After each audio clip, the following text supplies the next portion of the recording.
So it appears that the Democratic Party is up to its old shenanigans again. Um, and this is like seriously shaking my head kind of stuff. So, this is specifically with the DSCC, which is the campaign committee. This is like the, campaigning arm of the Democratic Party. So they have a Facebook ad, that's been going around. And so I actually saw this on several people on Twitter. They took a screenshot and posted it on Twitter.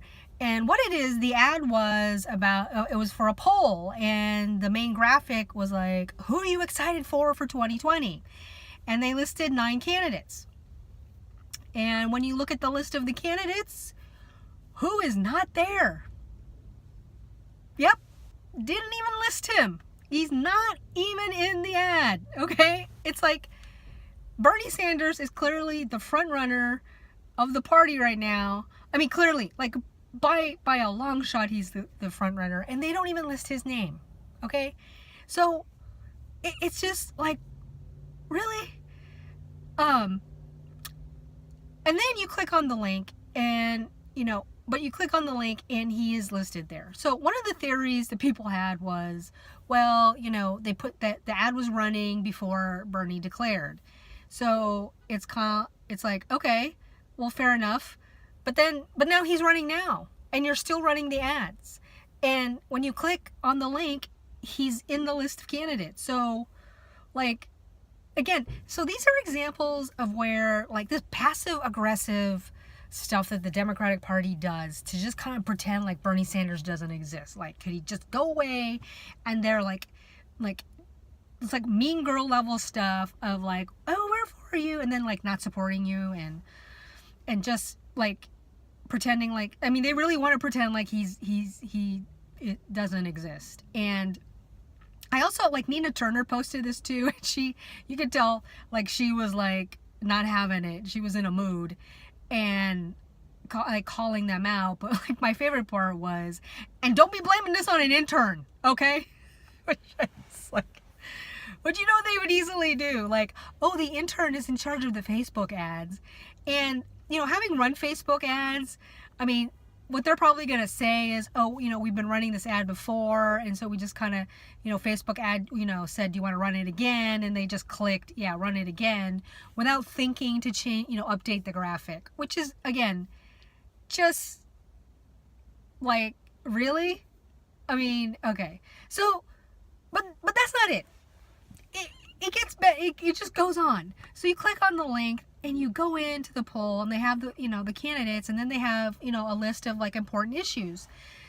So then you go on the issues, and guess what's not even listed at all? Not there. Medicare for all.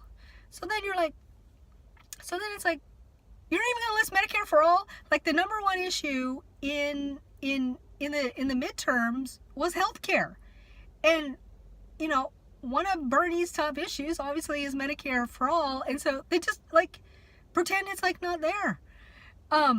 They did have expanding Medicare along on the same lines with expanding Social Security. So it's like, so they don't even make Medicare its own line. They lump it in with Social Security.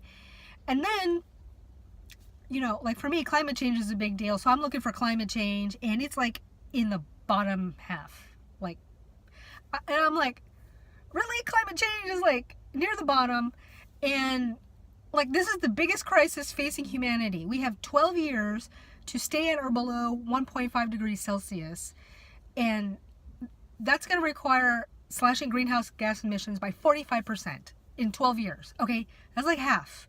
So we have to be like radical. We have to be radically ambitious to meet that goal. So obviously, like, that issue should be higher at the top. Now, I used to work in corporate marketing, so I've done polls like this, and I know when you design it, like, there's an intention in the order of the list that they put there, and the fact that like Medicare for all is not even on there, and then climate change is like near the middle bottom is like, okay.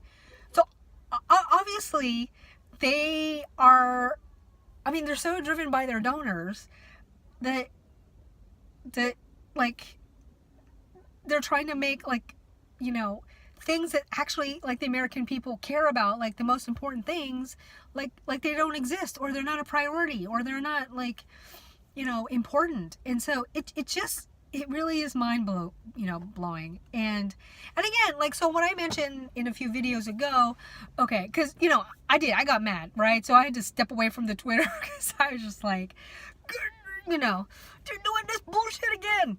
So the important thing to remember is that, okay, we need to point this out, right? Point out when they're doing their shenanigans again, but then pivot back to, okay, this is what a President Sanders is going to do, right? This is what he's going to offer, his platform, you know, with this like second Bill of Rights that's like a basis of, you know, economic rights that provide a basis of security and well-being. So those are things like healthcare is a right, education as a right, clean air and water is a right, and retiring with a level of financial security as a right? Social Security. So, you know, focus again on what a President Sanders will do, and he'll come in and basically stop the untethered greed of these corporations. And in his, you know, his rally in Chicago last night, like, he's like, boom, coming after you, pharmaceutical, coming after you, military, coming after you, Wall Street. Like, remember I was telling you, like, Bernie names names. Like, he points at, like, he's like, ugh. You know, he's not just like, oh, the generic rich or the generic 1%. Like, he names them by name. And, you know, the establishment is terrified because that's their money train, right? And the corporate America, like, they just want to keep, they want to keep status quo, and we can't have that anymore. So anyway, like I said, like, this campaign is going to be long and tough, and the Democratic Party, you know, working on behalf of their donors, is going to do everything they can to try and squash this movement. And fortunately, a lot more people are waking up. I mean, you know, the rallies this weekend, I mean, 13,000 in Brooklyn, 12,500 in Chicago, and this is like in 35-degree temperature, in the cold, like, people are coming out. So we need to just keep on top of this, and again, point out, like, the you know, the crap that the establishment is doing, and then again point back to, this is what a President Sanders is going to make our lives better.